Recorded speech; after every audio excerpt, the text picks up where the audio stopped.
আচমকা কেন ইরানকে আক্রমণ করে বসলো ইসরায়েল? ইরানের সঙ্গে ইসরায়েলের শত্রুতা কতদিনের? কেন ইরান হামাস এবং হুতি বিদ্রোহীদের ইসরায়েলের বিরুদ্ধে লাগিয়ে দিয়েছিল? এখন ইসরায়েল কি পারবে ইরানের ড্রোনের সঙ্গে পাল্লা দিতে? ইরানের হাতে শক্তিশালী ক্রুজ মিসাইলও রয়েছে। ইরান ইসরায়েল যুদ্ধের ফলে ভারতের কি ক্ষতি হতে পারে, এসবই থাকছে আজকের ভোরের আলোয়। ইরানের স্থানীয় সময় ভোর 4টের দিকে তেহরানে একাধিক বিস্ফোরণের শব্দ শোনা যায়। শুক্রবার তেহরানে তখন ভোর 4টের সময় ইরানের পরমাণু কেন্দ্রগুলির ওপর ইসরায়েলের ক্ষেপণাস্ত্র হামলা শুরু হয়।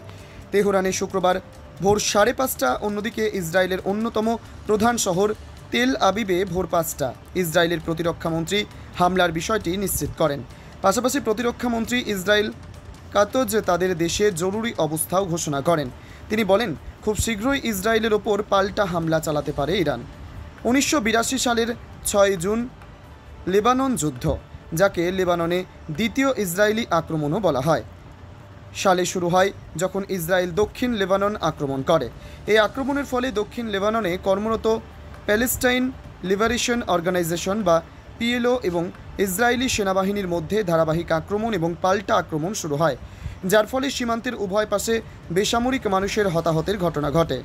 আবু নিদাল অর্গানাইজেশনের বন্দুকধারীরা যুক্তরাজ্যে নিযুক্ত ইসরায়েলি রাষ্ট্রদূত স্লোমো আরোগভকে হত্যার চেষ্টা করার পর অপারেশন পিস ফর গ্যালিলির নামে ইসরায়েলি সামরিক অভিযান শুরু হয়। ইসরায়েলি প্রধানমন্ত্রী মেনাচেম বেগনি ঘটনাটিকে একটি কার এন হিসেবে ব্যবহার করে পিএলওকে দায়ী করেন। 1978 সালের দক্ষিণ লেবানন সংঘাতের পর এটি ছিল ইসরায়েলের লেবাননের দ্বিতীয় আক্রমণ। 1985 সালের ফেব্রুয়ারি থেকে এপ্রিল পর্যন্ত ইসরায়েলি সেনাবাহিনী সীমান্ত বরাবর দক্ষিণ লেবানন নিরাপত্তা অঞ্চলে পর্যায়ক্রমে প্রত্যাহার করে। ইসরায়েলি দখলদারিত্বের ফলে ইরান সমর্থিত শিয়া ইসলামপন্থী গোষ্ঠী হিজবুল্লাহর উত্থান ঘটে। এটি 2000 সালের লেবানন থেকে আইডিএফের চূড়ান্ত প্রত্যাহার না হওয়া পর্যন্ত ইসরায়েল দখলদারিত্বের বিরুদ্ধে গেরিলা যুদ্ধ চালিয়ে যায়।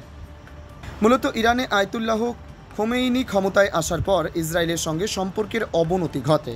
মধ্যপ্রাচ্যের মানুষেরা ইসরায়েলকে ছোট শয়তান, আমেরিকাকে বড় শয়তান বলে অভিহিত করে থাকেন। ইসরায়েলের আকাশ প্রতিরক্ষা ব্যবস্থা অত্যন্ত শক্তিশালী। সমরাস্ত্র প্রযুক্তিতেও ইসরায়েল অনেকটাই এগিয়ে। প্রায় 1.5 বছর আগে ফিলিস্তিন থেকে বিদ্রোহীরা ইসরায়েলে ঢুকে পড়ে 40 জন ইসরায়েলি নাগরিককে হত্যা করেছে। এতেই ক্ষিপ্ত হয়ে ওঠে ইসরায়েল। চলে গাজাসহ ফিলিস্তিনের বড় অংশে ইসরায়েল চালায় হামাস এবং হুতি নিধনের যোগ্য। বড় মাপের ক্ষয়ক্ষতি হয়েছে ইসরায়েলেও। সম্প্রতি ইরান ইসরায়েলের সমস্ত পরমাণু কেন্দ্রের তথ্য সংগ্রহ করেছে বলে ঘোষণা দিয়েছে। এমনটি জানার পরেই নড়েচড়ে বসেছে নেতানিয়াহু প্রশাসন। তারা ইরানের পরমাণু কেন্দ্রগুলিকে লক্ষ্য করে আক্রমণ চালায় শুক্রবার ভোর 4টেই। থেমে নেই ইরানও। তারা নিজ দেশে তৈরি 100টি অত্যাধুনিক ড্রোন দিয়ে ক্ষেপণাস্ত্র হামলা চালিয়েছে ইসরায়েলের ওপর। এখন প্রশ্ন হলো, ইরানের বিরুদ্ধে অভিযোগ ইসরায়েলকে অশান্ত রাখতে হামাস এবং হুতি বিদ্রোহীদের দিয়ে ইসরায়েলের জীবনযাপন অতিষ্ঠ করে তুলেছে ইরান বলে অভিযোগ তুলেছেন ইহুদিরা। ইরানের বিরুদ্ধে প্রচ্ছন্ন মদত রয়েছে আমেরিকারও। ইরান গোপনে ভূগর্ভে পরমাণু পরীক্ষা এমনটাই বলে যাচ্ছে আমেরিকা বহুবার। এবারে ইসরায়েল ইরান যুদ্ধে কে জয়লাভ করবে তা অবশ্য পরের বিষয়। এমন যুদ্ধে ভারত এবং ইসরায়েলের মধ্যে কাউকে শত্রু অথবা মিত্র বলে ভাবা ঠিক নয়, কারণ ইরানের সঙ্গেও যেমন ভারতের ব্যবসায়িক সম্পর্ক রয়েছে, ঠিক তেমনই সম্পর্ক রয়েছে ইসরায়েলের সঙ্গেও। ভারত কোনো দেশের পক্ষেই এককভাবে অবস্থান নিতে পারবে না। তবে ইরান ইসরায়েল যুদ্ধ দীর্ঘস্থায়ী হলে ভারতে তেলের বাজার তেজি হবে, দাম বাড়বে, জ্বালানির ক্ষতিগ্রস্ত হবে ভারতীয় অর্থনীতির। এমতো অবস্থায় ইরান যদি রাশিয়া, চীন, উত্তর কোরিয়ার সঙ্গে চুক্তি করে পূর্ণ শক্তি নিয়ে ইসরায়েলের বিরুদ্ধে যুদ্ধে নামে, সেক্ষেত্রে তৃতীয় বিশ্বযুদ্ধ যে অনিবার্য তা আর বলার অপেক্ষা রাখে না। এমতো অবস্থায় ভারতবর্ষের পক্ষে দুটি দেশকে নিরস্ত্র করার হবে বুদ্ধিমানের কাজ। অন্যথায় এমন যুদ্ধ বহুদূর পর্যন্ত গড়াতে পারে। টাইমস 14 ব্যুরো, তেহরান ও তেল আভিভ।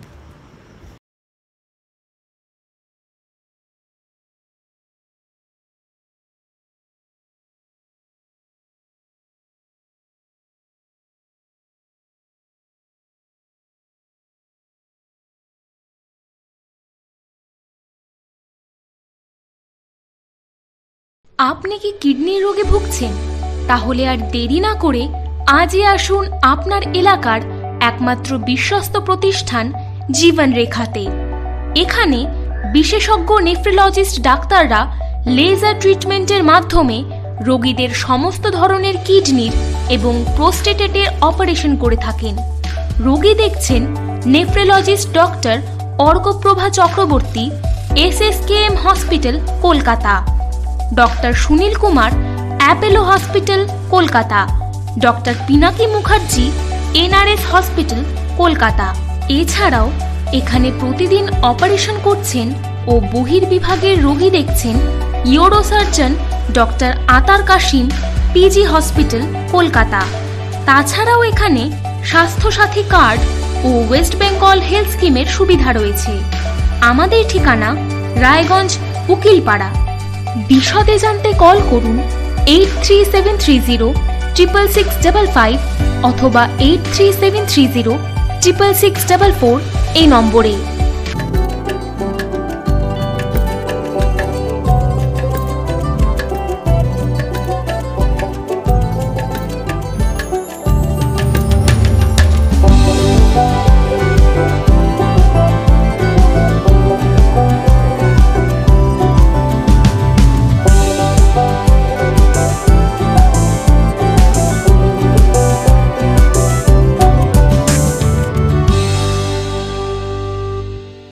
আপনি কি চাকরি পরীক্ষার্থী? চাকরি পরীক্ষার বই খুঁজছেন? তাহলে আজই চলে আসুন সৌর বুক অ্যান্ড ম্যাগাজিন সেন্টারে। এখানে BSc, WBCS, bank, rail, ICDS, nursing, ANM এবং GNM সহ কেন্দ্রীয় ও রাজ্য সরকারের সকল চাকরির পরীক্ষার বই ও ম্যাগাজিন পাওয়া যায়। আমাদের ঠিকানা খড়িমোড়, মোহনবাটি, রায়গঞ্জ। বিস্তারিত জানতে যোগাযোগ করুন 9002904090 অথবা 9434347016।